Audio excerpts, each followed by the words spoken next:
Bonjour et bienvenue. Aujourd'hui, on plonge dans une question théologique assez pointue, vraiment intrigante, qui vient des notes qu'on a sous les yeux. La question, c'est est-ce qu'un témoin martyr, même glorifié, même avec un corps spirituel, pourrait ne pas faire partie de ce qu'on appelle l'épouse du Christ? Ça peut sembler technique, hein, mais ça touche à des choses fondamentales sur l'espérance, la récompense éternelle. Alors préparez-vous, on va explorer ensemble des interprétations de l'Apocalypse fascinantes et parfois assez différentes.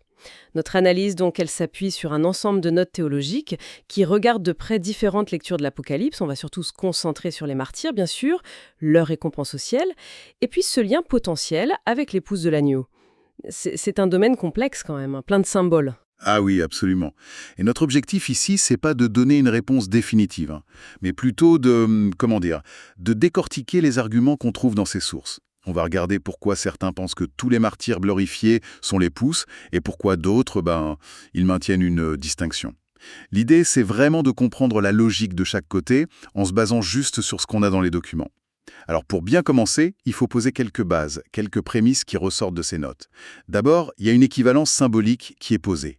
Le vêtement blanc, on en parle souvent, Oui. il est associé au lin fin.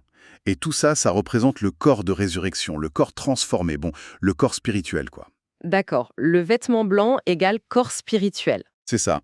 Ensuite, il y a une idée de départ, dans une des interprétations, qui dit que seuls les témoins martyrs reçoivent ce corps spirituel précis lors de ce qu'on appelle la première résurrection. Ah, uniquement les martyrs? Selon cette prémisse de départ, oui.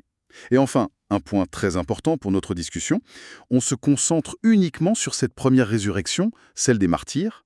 On met de côté d'autres types de résurrections dont on parle parfois, comme, vous savez, le brigand sur la croix. Ça, ce serait autre chose, peut-être une résurrection pour jugement. Enfin bref, ici on parle de la glorification des martyrs fidèles. Très clair. C'est important de poser ça. Alors, on y va, au cœur du débat. Les notes, elles montrent vraiment deux visions principales, et elles sont assez opposées.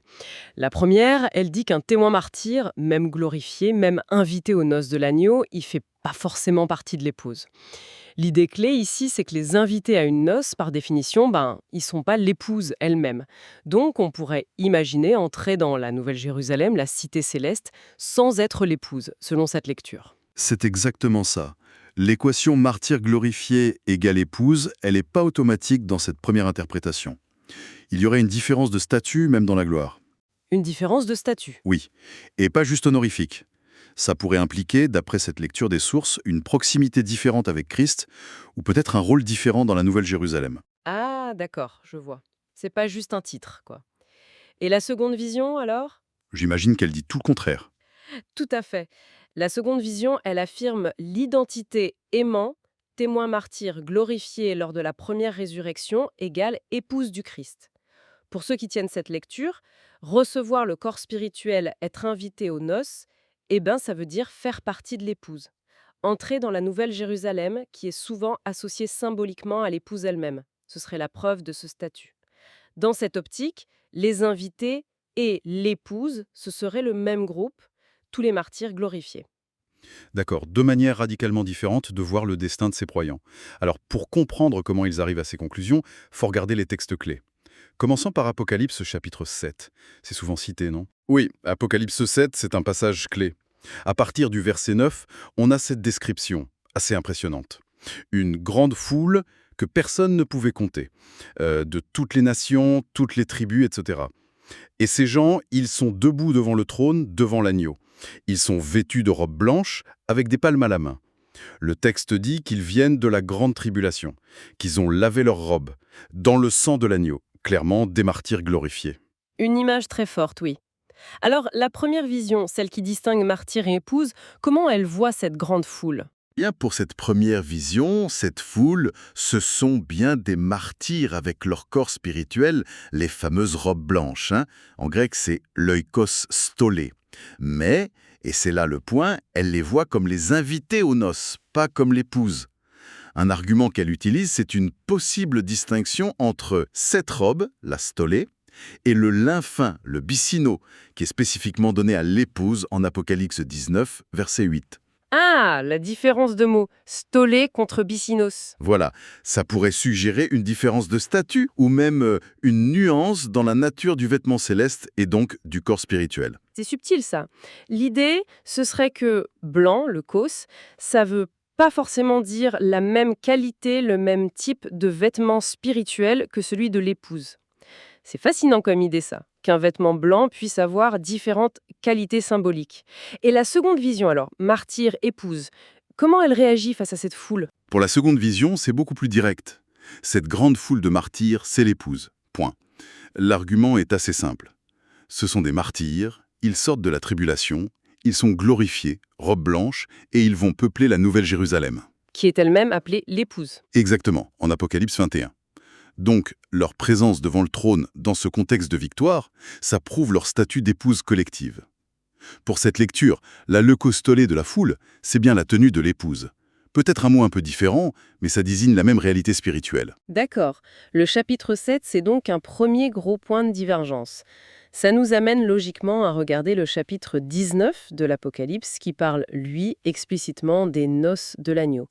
C'est le passage central, j'imagine. Ah oui, absolument central. Apocalypse 19, versets 7 et 8, ça dit « Réjouissons-nous, car les noces de l'agneau sont venues, et son épouse s'est préparée. Et comment elle s'est préparée? Il lui a été donné de se vêtir d'un lin fin, bicinos, éclatant lampros et pur, kataros. » Et le texte ajoute, c'est intéressant, « Le lin fin, ce sont les œuvres justes des saints. » Lin fin, éclatant et pur. Voilà la description pour l'épouse. Mais après, le texte décrit d'autres personnages, c'est ça, les armées célestes. Tout à fait. Un peu plus loin, au verset 14, on voit Christ qui revient, suivi par les armées qui sont dans le ciel. Et comment elles sont habillées? Eh bien, de lin fin, bicinos blanc, leucos et pur, kataros. Ah oui, Vous voyez la petite différence? L'épouse a un lin fin éclatant lampros et pur. Les armées ont un lin fin blanc, leucos et pur. Le mot bicinos, lin fin, et kataros, pur, c'est pareil. Mais on a lampros d'un côté, leucos de l'autre. effectivement, la nuance est là. L'emprose contre le Hocos. Comment la première vision, martyr, épouse, utilise ça? J'imagine qu'elle y voit une confirmation. Exactement. Elle suggère que cette différence, c'est pas un hasard. L'épouse, avec son vêtement éclatant, elle se distinguerait au sein de l'armée céleste. Elle en ferait partie, oui, mais l'inverse serait pas vrai. Autrement dit, tous les membres de l'armée, donc tous les martyrs glorifiés en lin fin blanc, ne seraient pas l'épouse. Seuls les plus fidèles, ceux dont les œuvres justes sont particulièrement éclatantes, formeraient ce groupe d'élite, l'épouse. D'accord. Les autres martyrs, glorieux aussi, avec leur lin fin blanc, seraient les invités d'honneur, si on veut. Donc, il y aura une différence de qualité, peut-être subtile, mais réelle, entre le corps spirituel de l'épouse et celui des autres. Une sorte de hiérarchie dans la gloire basée sur la brillance de la fidélité. C'est assez frappant comme perspective. Et la seconde vision, martyr égale épouse, comment elle répond à cet argument sur les mots? Elle a la tendance à minimiser cette différence de termes. Pour elle, la grande foule du chapitre 7, c'est l'épouse.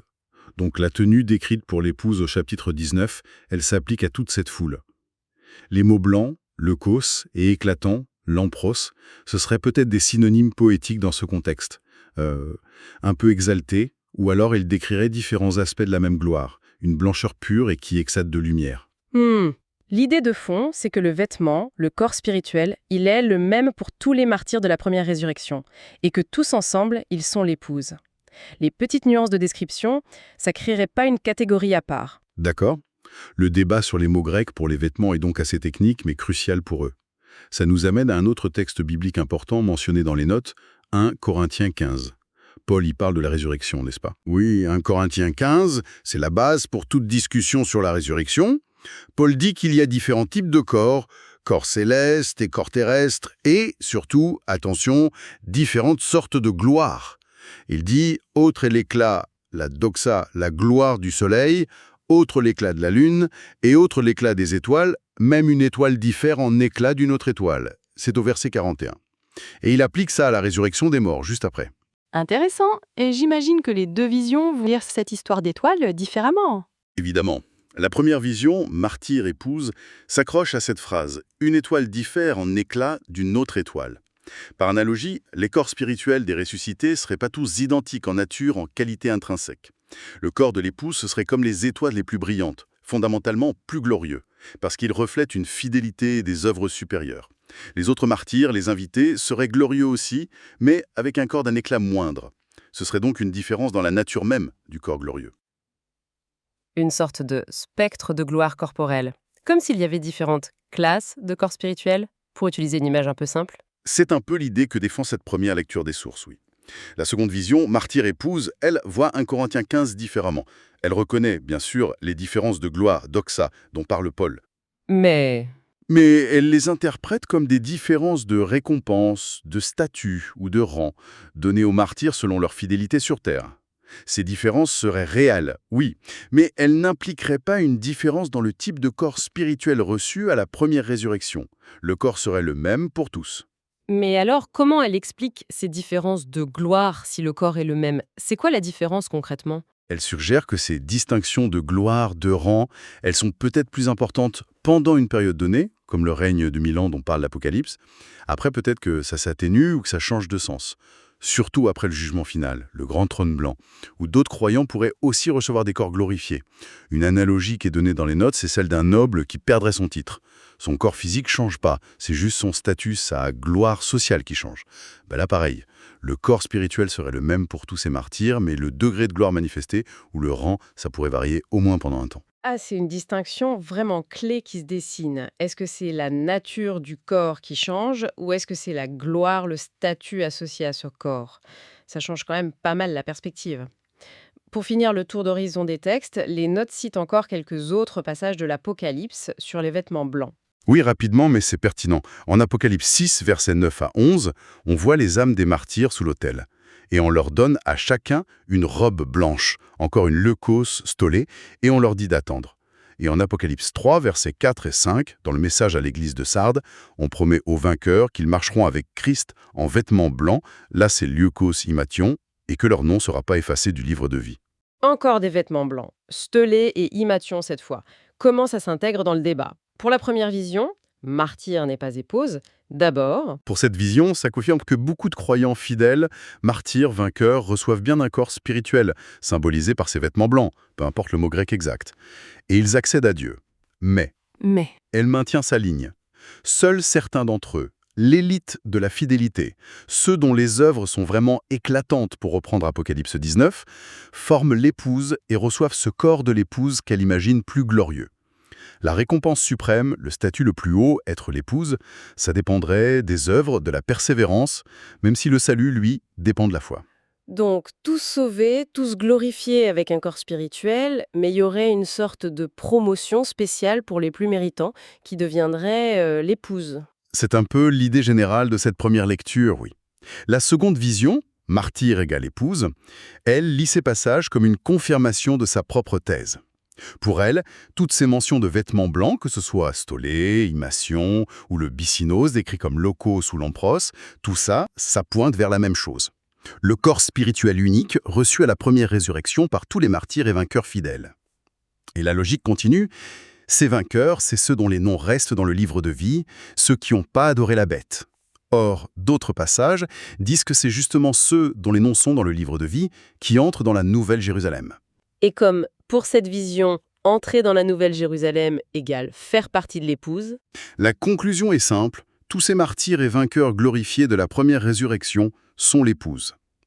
D'ailleurs, les notes le précisent elles-mêmes, l'auteur penche plutôt pour cette seconde interprétation, même s'il essaie de présenter les deux. Nous, bien sûr, on se contente de rapporter ces lectures. merci pour cette précision sur la source, c'est important. Bon, on a brassé pas mal de choses là. Beaucoup de versets, d'interprétations.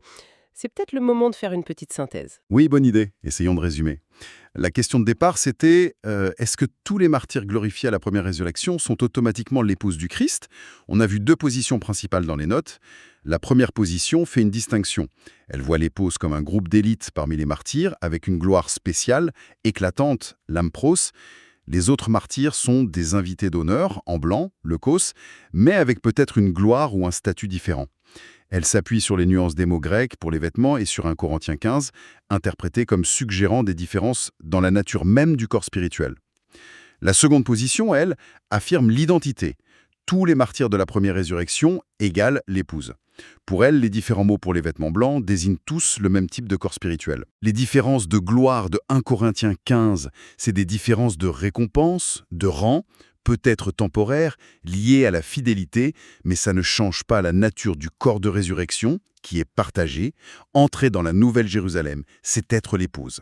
Le cœur du débat, d'après ce qu'on lit, ça semble vraiment tourner autour de l'interprétation de ces symboles, les vêtements, et du sens de la gloire, du corps spirituel. Est-ce que c'est la qualité intrinsèque du corps qui diffère, ou est-ce que c'est le statut, la récompense, la fonction liée à ce corps? C'est là que ça coince, en gros. C'est absolument fascinant de voir comment l'analyse de quelques mots grecs, de symboles, d'analogies, peut mener à des visions si différentes du destin éternel, de la structure même de la communauté des sauvés. L'Apocalypse, avec toute sa richesse symbolique, ça continue de faire parler et réfléchir. Ça montre bien la complexité d'interpréter ces textes prophétiques. Tout à fait. Et cette exploration, elle nous laisse avec une question ouverte. Une pensée pour aller un peu plus loin que les arguments précis qu'on a vus, mais qui en découlent. Si on met de côté juste un instant la question technique de savoir qui est exactement l'épouse par rapport aux autres, quelle signification plus large on peut trouver dans ces idées de distinction, que ce soit dans les vêtements, la gloire, la proximité avec Dieu au sein même de la vie éternelle? Autrement dit, qu'est-ce que ces différentes façons de voir la récompense ultime pour la fidélité, ça nous dit sur la valeur que Dieu donne à l'engagement, à la persévérance face aux épreuves? Comment ces images d'une gloire différente, ou au contraire d'une gloire partagée mais avec des honneurs distincts, comment ça peut éclairer, peut-être motiver les croyants aujourd'hui, dans leur vie de tous les jours? C'est une piste de réflexion qui dépasse notre analyse ici, mais qui touche au cœur de l'espérance et de l'éthique chrétienne quand même.